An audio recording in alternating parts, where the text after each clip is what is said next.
Welcome to Finance 331, Business Finance. I'm Lynn Kugley, your instructor, and this intro video is to introduce myself and go over some of the main points from the syllabus. If you don't have a copy of the syllabus in front of you, I suggest you pause this presentation and get one so you can kind of follow along. I'm only going to hit the high points. The syllabus is long and it's meant to cover just about everything you need. As I said, my name is Lynn Kugley, and I'm a finance faculty member domiciled at the Ole Miss campus in South Haven, Mississippi. I came to Ole Miss in 2008, and I've been teaching at the college level since 1998. I went back to school for my PhD after over 25 years in the corporate world. My vita is posted on my website if you're really interested in the details.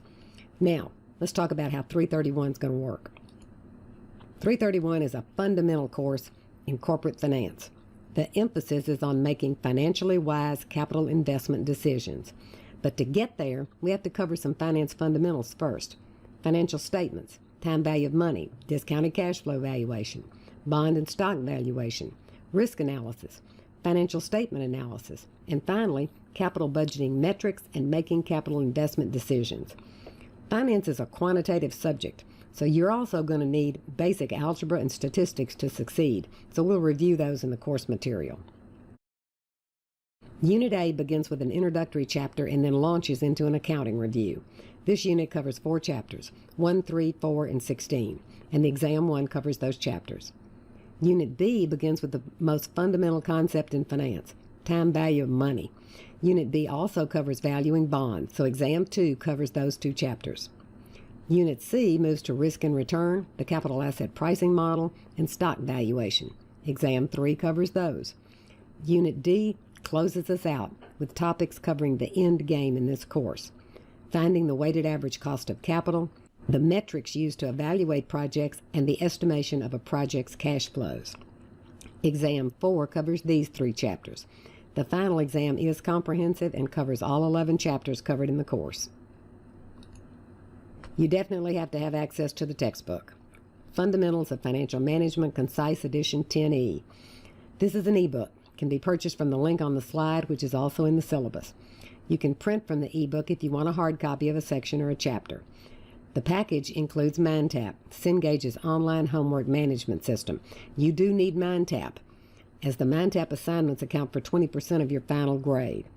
MindTap also includes a wide variety of practice materials, end-of-chapter problem walkthrough videos, and review material that can make this course much easier. Once you register, you can access the book and the materials until September 7th without paying. Well, you definitely need a financial calculator. I prefer and use the Texas Instruments Business Analyst 2 Plus. It's about $30 at Amazon, Walmart. If this is new to you, check out the MindTap materials as well as the video tutorials covering the functions of the calculator. I guess it's pretty obvious you need internet access. The expectation is that students come in with a certain level of quantitative skills: math, basic algebra, order of operations, statistics, probability distribution, standard deviation. In addition, business students need to be able to efficiently use the basic functions of Excel. Some of these areas may be new to you or have gotten a bit rusty. I've created a series of video tutorials covering several of these areas. MindTap also includes review material on these quantitative topics, as well as some online Excel activities to improve your Excel skills. Well, as you can see from the list, just about everything's in Blackboard. Everything related to a unit of study is posted together. Each narrated PowerPoint lecture is posted as a closed-captioned MP4 video. The PowerPoint file is also posted, along with a PDF of the PowerPoint with the notes pages, the script. The PDF can be viewed on a PC, transferred to an iPhone or iPad via Dropbox, or to a Kindle or Android device using Box, and viewed there for review. And with YouTube videos, you can always pause them, back them up, speed them up, slow them down. The discussion board already has an introduction and course questions forum. Post any questions you have about the course in general, clarification of something in the syllabus, questions about deadlines, homework questions. As your first assignment, post a short introduction to yourself: who you are, where you are, why are you taking this course. I'll monitor and answer questions, so they'll be available to the whole class. And any student is welcome to and encouraged to respond to another student's questions. MindTap includes the ebook as well as the graded assignments and a variety of practice material. I check my email all the time, so that's always the best way to contact me.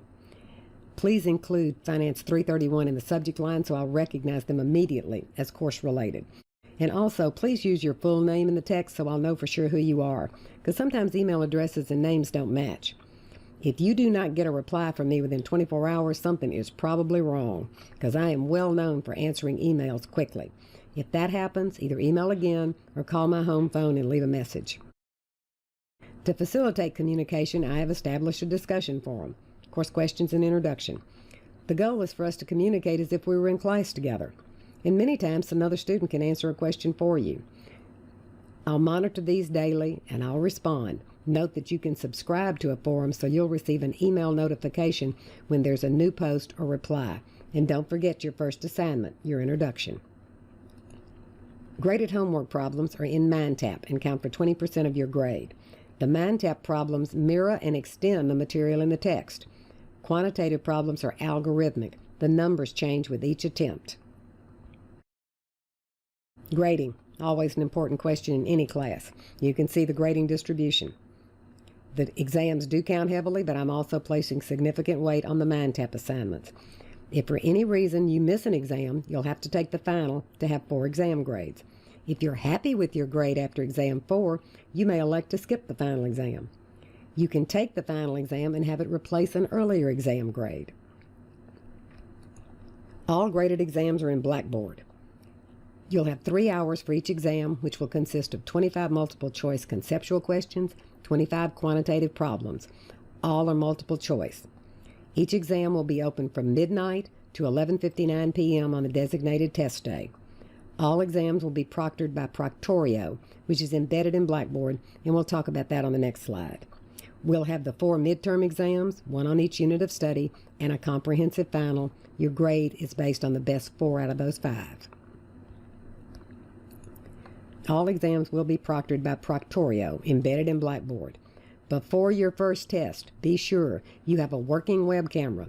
You have the Chrome browser. You have to use it. You must install the Proctorio Chrome extension before starting a test. Click on that Secure Exam Proctor in Blackboard and it will install it. I've posted a Proctorio test. It's got 1 true-false question, so you can be sure that Proctorio works for you. It's under Exams F20. Take it as soon as possible and let me know if you have any issues so we can work out a solution. During your test, Proctorio will record video through your webcam. It will record your screen and any web traffic. It will disable printing, disable your clipboard, block downloads, verify videos working correctly, and perform an auto ID check to make sure you are you. You will have a basic calculator on screen, but you can use your financial calculator. This is my suggested study sequence for addressing the material. Read the chapter. Listen to the lesson videos. Some chapters have more than 1 video. The idea is to keep each video short enough that you can fit them in your schedule, so all are less than 15 minutes. View any video tutorials posted for the unit. Take advantage of the MindTap review materials. Work the MindTap problems. This is the tentative schedule for the course, and it's posted in Blackboard. All the materials are open and available at the beginning of the course, but the MindTap assignments must be completed by 8 a.m. on the day following the exam on that unit of material. Each lesson video has the time posted with it in Blackboard, so you'll have an idea of how much time to block off. Lessons are purposely 15 minutes or less, so you can fit them in. This is the MindTap schedule, and it's also posted in Blackboard. This outlines the suggested end-of-chapter problems to focus on, which are replicated in algorithmic form in MindTap. The review materials are ones that I included, those marked LPK Review. The Excel Online assignments are in MindTap. The point values for each graded assignment are shown.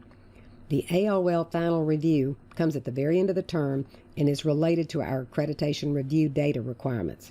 More on that later. Total graded points, 1,845. Your MindTap grade will be based on 1,800 points. Introduction done. Be sure to read through the whole syllabus. If you have any questions, you can email me, or since the course is now open in Blackboard, post your question on the discussion board. And don't forget to post your introduction so we can get to know each other. Any questions, anytime, never hesitate to ask. Good luck.